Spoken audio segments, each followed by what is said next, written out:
Whatever the data and information we have, it needs to be encrypted. That means nobody can read that. Only if it is decrypted, then only we can get to know what it was. If they get to know there is no security for the computer in order to use the content of all the files, all the records within the computer system, that will be considered as what? Physical security hole. If you wanted to share any of the data and file over the different network, then it has to satisfy some of the rules and regulations.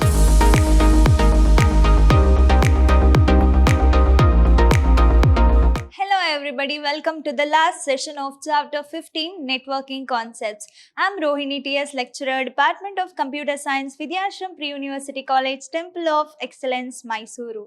In the previous session of this chapter, we had a discussion regarding wireless and mobile computing. So under that, we have discussed regarding 1G, 2G, 4G, 5G. Along with that, I have discussed regarding all the features of 5G and what are the applications or benefits we can get out of all these technology in the network, like it includes SMS, chatting, video conferencing, everything that I have discussed in the previous session. So in our today's session, we will be discussing about what do you mean by networking security. So what is the mandatory thing are we supposed to follow? So what is the use of having this network security? Why it is necessary? Everything that I am going to discuss. Along with that, so if there is no security, then what will be the things will going to happen? So how we are going to protect all those security, or how we are going to maintain the confidentiality?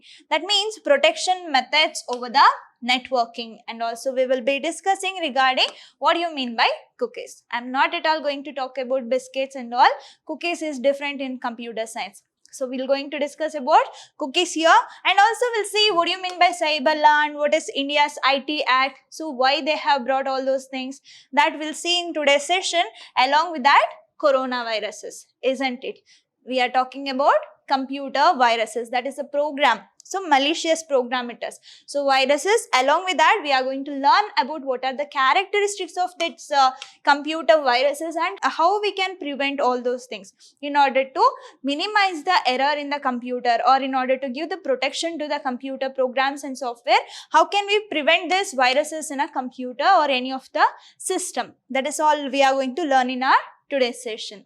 So now we'll see about this network security. So as we all know that we are going to use network, that is interconnected autonomous computer, and we can share each data of, like we can share data and information of a one computer system to another computer system. So when we are getting all these benefits, we have to think about its security, like only authenticated person, or only the person one who has a credential, or one who has a authority to use all those resources of a network needs to be accessed only by those people. So it should not be hacked, it should not be used for malicious activities, it should not affected by any of other kinds of things. Like we have to maximize the benefits of networking, and we have to minimize the improper utilization of a networking resources. So for that purpose, network security will going to play a major role. So providing a security for the network resources, like we have to take care about the data and information, or any kind of the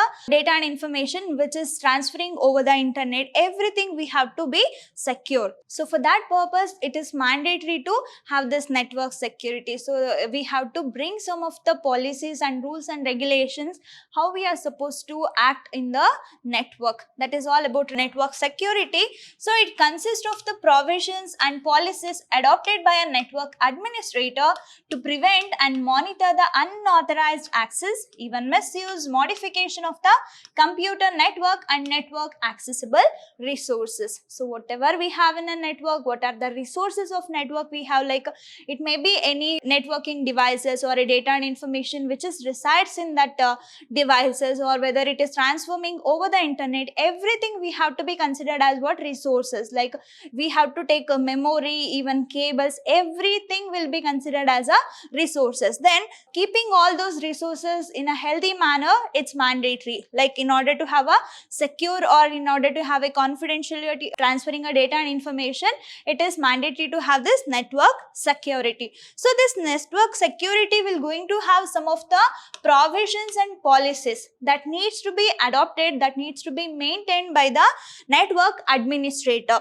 So why they have to use all these policies and all these provisions? Mainly it will going to provide the security, or it will going to hold the confidentiality, and in order to prevent and in order to monitor the unauthorized access. So if we get to know the person one who is not authorized, whether they are using a system or not, whether they are using a network resources or not, if I get to know, I can minimize its difficulty, so that in order to prevent, in order to monitor the unauthorized access, and if they are misusing the data and information, if they are modifying all those content, so everything of that computer network and its resources need to be monitored and maintained by the network administrator. So for that network administrator, this network security will going to ensure some of the policies and provisions. So if they are obeying all those things, then there will be a security for the data and information which is traveling over the network. Though we have some of the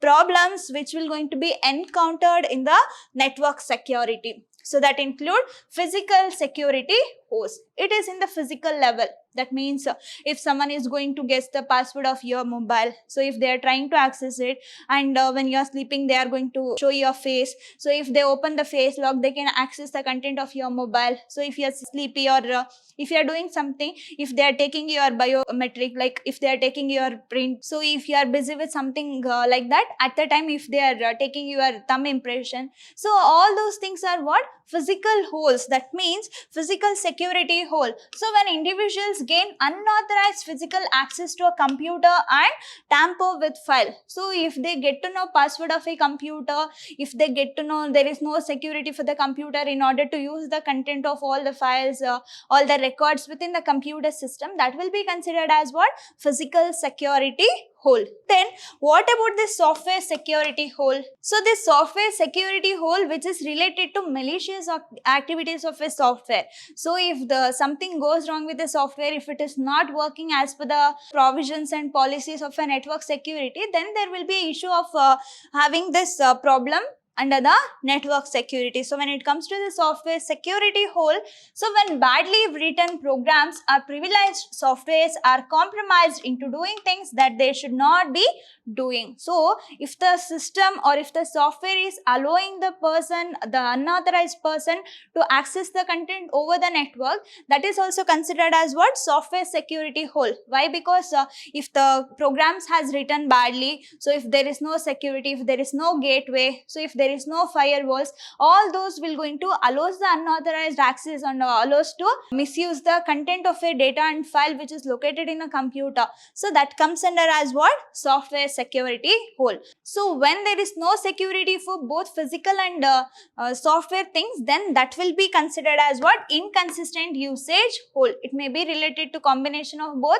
hardware and software. So if we can fix some of the additional parts to the hardware, or if I can remove some of the content from the hardware, so there should not be there must be some restriction, there must be rules and regulation in order to prevent all these things. So if there is nothing like that, then it will going to trigger this inconsistent usage hole. So that when a system administrator assembles a combination of hardware and software such that the system is seriously flawed from a security point of view. So when we are combining both this hardware and software, then we have to be very conscious regarding this physical security as well as this software security holes. So these are the kind of problem that can be encountered under this network security. So now we'll see how can I protect all these, like how can I get out of this physical security or physical security holes and software security hole as well as inconsistent usage holes. So if we follow these methods, then there will be a chances of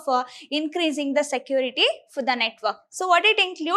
Authorization. As you all know that authorization is different than the authentication. For example, you wanted to access the Gmail. So you wanted to access the Gmail in the sense what? You must have some ID. It also associated with a password. So if you are giving a proper ID, for example, it has to satisfy the format of a Gmail. So that must be, first you have to give the username or account holder name, and then at the rate of, then you have to specify the domain. So if you are providing all those things, will be considered as what? Authorization. So they are just get to know that this is the person or one ID which and all you are giving, that is what? Authorized one. But if you are giving a password which is associated with that particular Gmail account or for particular ID, if both the matches, then that will be considered as what? Authentication. Authorization is related to if you are providing a proper ID. So if you are giving a matching or if you are giving a authenticated password for that, then that will be considered as what? Authentication. So you can see here, authorization is performed by asking the user's legal login ID. So for example, if you wanted to use any of the social media, you are going to have login ID or user ID along with a password. So if you are giving a proper or a legal login ID, then that is authorization. So if you are giving a associated password for that ID, then that will be considered as what? Authentication. So here, if the user is providing a legal login ID, so if the user is able to provide a legal login ID, then they will be considered as what? Authorized user. So if they fail to provide the password or a security code for the associated ID or a login ID, then they will be considered as what? It is not authenticated. They are just authorized because everybody will get to know what is the login ID. But if the given password is not matched with the login ID, then they will be considered that as it is not authenticated. So that this authentications includes also termed as a password protection. So as the authorized user is asked to provide a valid password, and if she is able to do this, then they will be considered as a authenticated user. If they are providing a login ID, then there will be a considered as authorized user. So if they are providing a password for that, then that will be considered as authentication. So next what we have, encryption smart card. So as we all know that encryption and decryption. For example, if I wanted to share some data and information over the network, I can't send it without doing encryption. So it can't be unencrypted form. So it has to be encrypted form. So why? Because consider me as a sender, you as a receiver. At the time, if I wanted to share some of the data and information from me to you, at the time I have to send it with a secure, or it should be confidential. When I can secure or when I can have that confidentiality, when it is encrypted. So if it is not encrypted, then we are not able to ensure regarding the security of that particular data and information which is traveling from me to you. That is what, whatever the data and information we have, it needs to be encrypted. That means nobody can read that. Only if it is decrypted, then only we can get to know what it was. So that is what the reason we are going to have this encryption smart card. So this encrypted smart card will going to work with this token. That means it will generate token. Somehow it is like OTP, one-time password. So even though hackers or crackers hacked all these things, they can't use it for later. That means it will be like one way or one-time password. So each time this encrypted smart code or smart cards will going to generate this token, so that the system can recognize these are the people or these are the user who is authorized along with the authenticated one. Then only the computer system will going to allow us to use that. For example, you can take the usage of your ATM cards. So if you are using any of the ATM cards, at the time it will going to ask you in order to give a number between 10 to 99. So if you are providing that number, at the time that it will going to consider you as a authorized and authenticated only when you are going to give the associated password for your ATM card. That is what encryption smart cards. And also we have biometric system. So as we all know that it will going to enhance the security by having the unique feature, like by considering the people retina, or by considering the fingerprints or a thumb impressions, and even considering the face matching or a face recognition. So and also we have a heartbeat in the future generations, and also we can take a thumb we can take a tongue impression, like it will be unique from person to person, but that is not so convenient.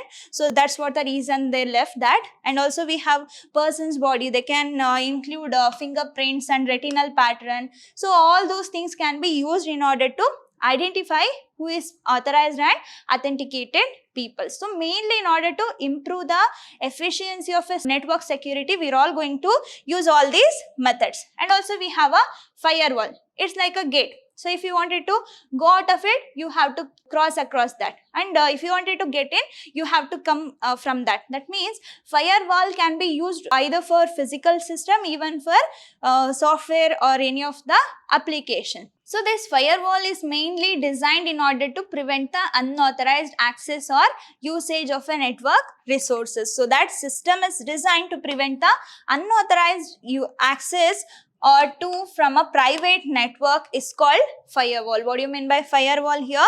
It is a system which is designed to prevent unauthorized access to or from the private network. So you can't access it, like you can't breach the privacy of or private network of others, and also it will not going to let others to breach the private network of yours. That is called as what? Firewall. So that it can be implemented for both hardware as well as the software, and if you wish, you can combine those two. This is what regarding firewall. So these are the protections method we have under this network security. So next we'll see what are the types of firewall techniques we have. So we have 4 kinds of techniques here. One is packet filtering. Already we got to know regarding what packet switching and circuit switching. So as we all know that circuit switching is like a dedicated channel. So if you wanted to share some of the data and information from one computer to another system, so there will be a dedicated channel between those two systems or a computer.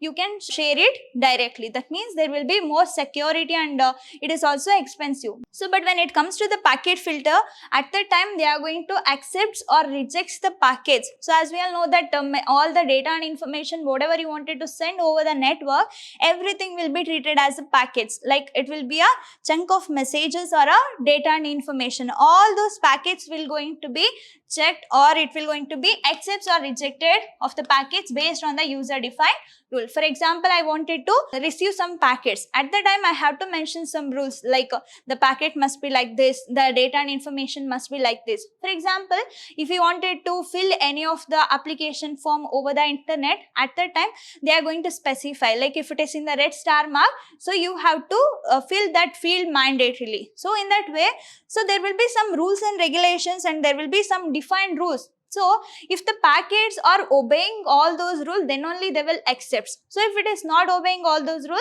then they will reject. That is what packet filtering. So we are going to filter the packets based on the user defined rule. And also we have application gateway. Already we got to know regarding this gateway. It will going to connect, or it will going to have a connection between one network to another network of a different kinds of protocol, even different set of protocols are strategies. So for that we have a FTP and telnet server. FTP is file transfer protocol. If you wanted to share any of the data and file over the different network, then it has to satisfy some of the rules and regulation. That will going to be take care by this application gateway. So security mechanism to specific application like FTP and telnet servers. So if you are imposing this FTP and telnet in order to secure the data and information over the network, then it comes under application gateway. And also we have a circuit level gateway. As I told, circuit in the sense what?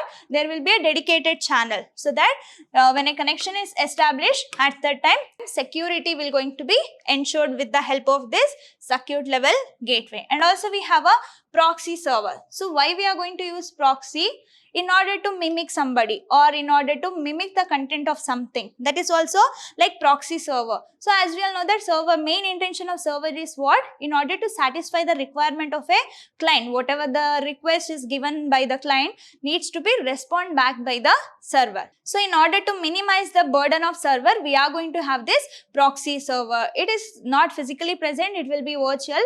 It will going to act like a physical server, or it will going to act like a virginal server, so that it intercept all the messages entering and leaving the network. So it will going to take care about all the messages, and all the messages which is coming inside the network, which is going outside the network, everything will going to be spied by this proxy server. So these are the types of techniques that we have under this firewall. So it includes packet filter, application gateway, circuit level gateway, proxy server. So if you have all this security, though people wanted to hack and crack the network resources, right? So now we'll see what do you mean by cookies. So as I told, whatever you are going to search or whatever you are going to browse or surf over the internet, everything one or another way, everything will going to be shared. Even though you are using incognito mode, so though you are using incognito mode, don't think that our data and information is secure. For example,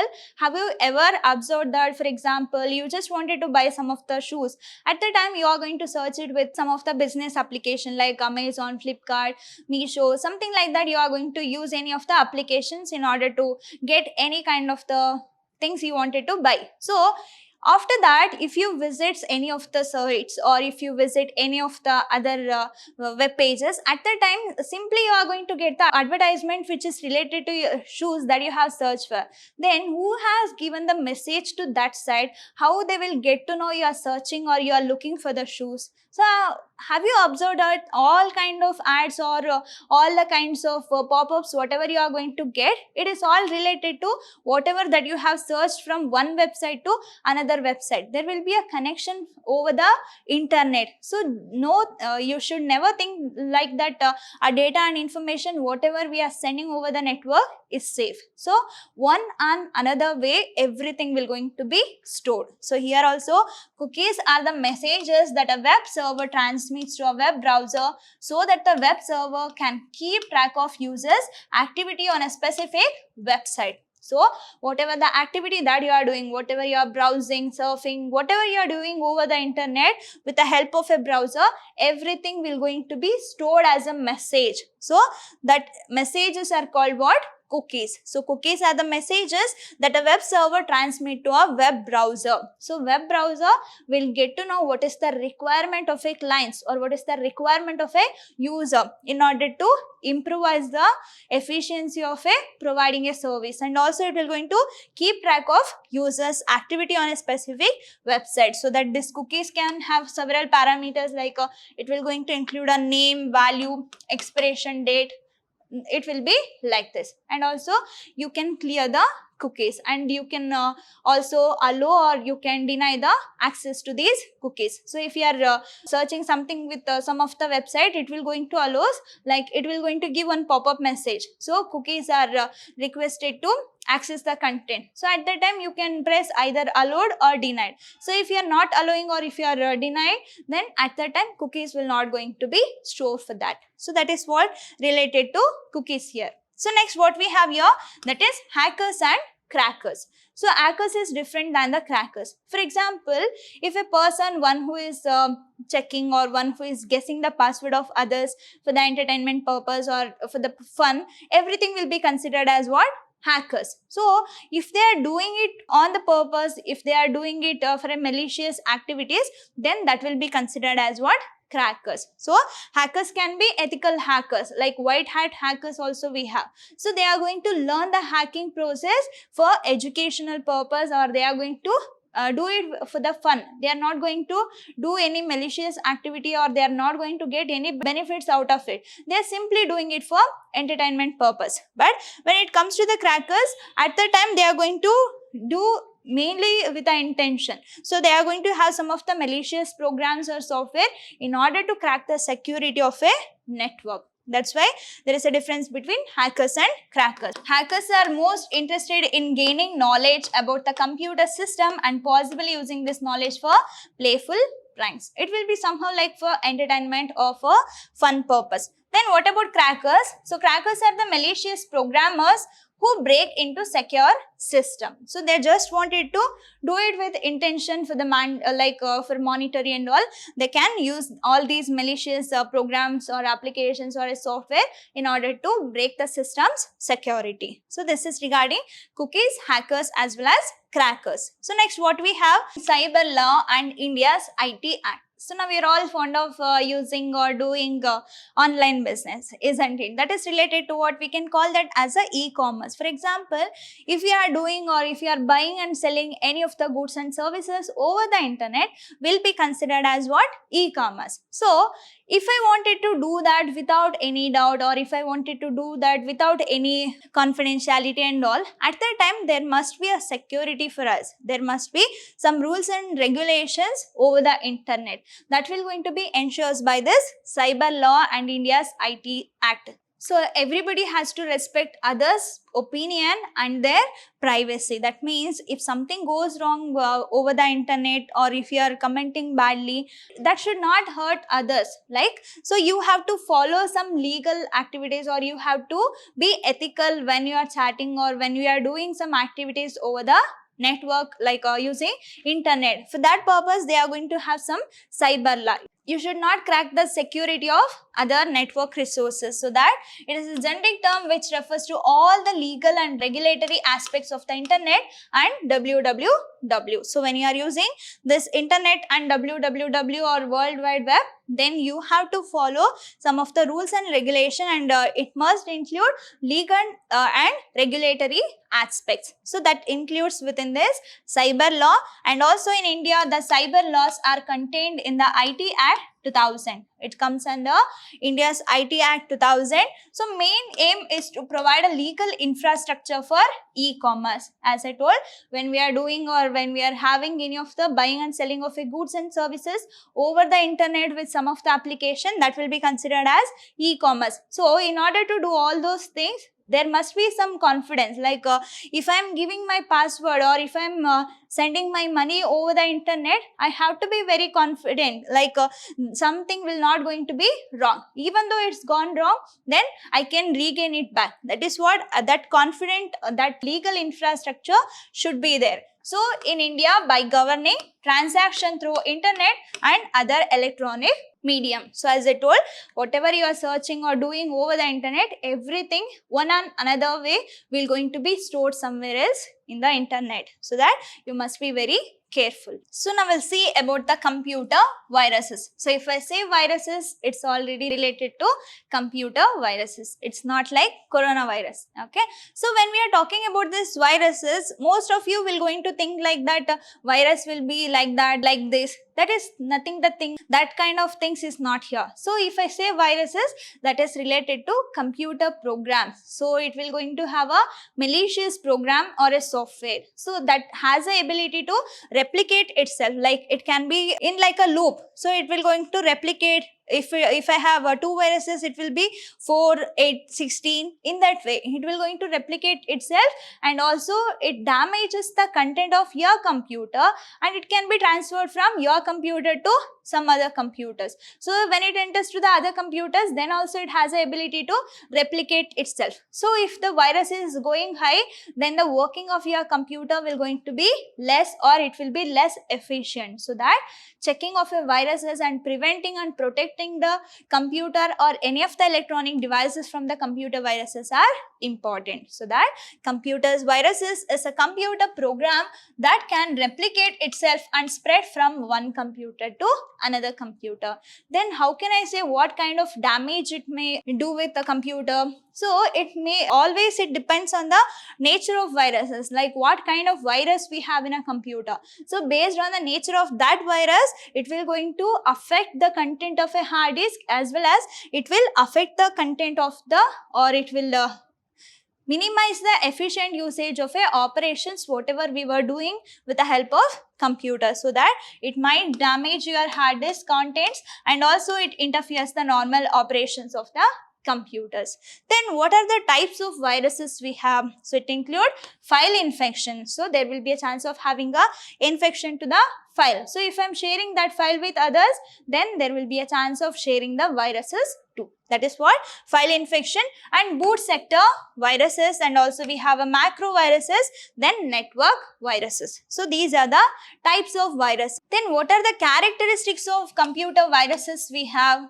As I told, it has a ability, or it is able to replicate itself, so that it requires a host program as a carrier, and also it is activated by external actions. For example, if I am clicking some of the website, or if I am installing some of the malicious software or application, so by that way also it will going to get activated, or it will going to get invoked, and also its replication ability is limited to the systems. As I told, it will be limited to particular system.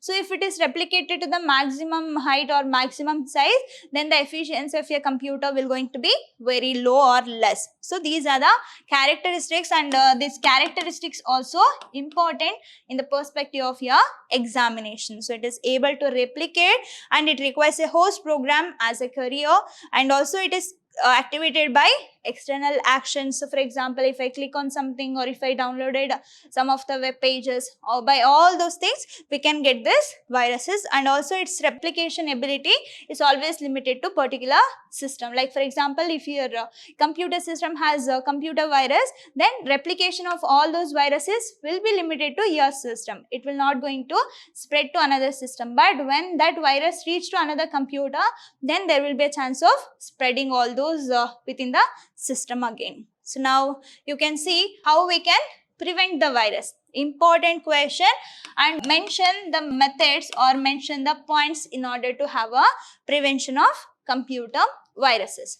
So what is the first thing? Never use a CD without scanning it for viruses. So if you are using a CD, or if you are inserting that CD to your CD drive, at that time you should never forget to scan it for viruses. So if there is a viruses available, then you have to remove it, then you have to copy the content of that CD. And always scan files downloaded from the internet, because there will be a chances of getting the viruses from the internet also. So if I am downloading any of the malicious files or any of the application, then there will be a chance of having this virus. So that we have to prevent this way by scanning the files and documents which you are downloading over the internet. So never boot your PC from floppy. So if they have injected this malicious program to the floppy, then that will reach to your computer, then it will going to damage the hard disk. So that you never boot your PC from floppy. And protect your disk and make regular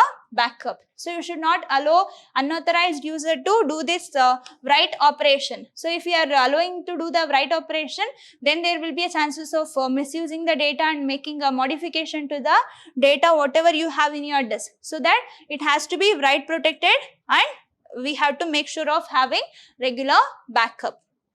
So use licensed software. So you should not use any free trial and trial versions, or there will be a chances of getting the viruses from that also.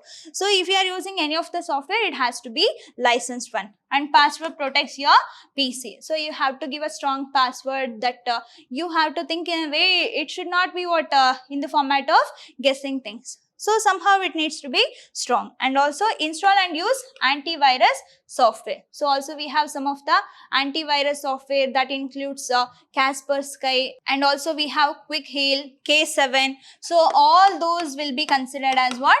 Antiviruses. So what I told, it include CBSE, Quick Heal, K7, and also we have a Norton 360, AVG, Panda. All those are the examples which comes under this antivirus. And also I have discussed regarding 1 marks question, right? So what are the antivirus software we have in a computer? So that includes all these things. And also we have to keep antivirus software up to date. It should not be in the expiry date. It must be active, so that it is necessary to keep the antivirus software up to date. This is regarding virus prevention method. I hope you all understood. It's all about chapter 15, networking concepts. We are done with the networking concepts. Let me meet you in the next session. Until that, keep learning, keep on growing. Thank you.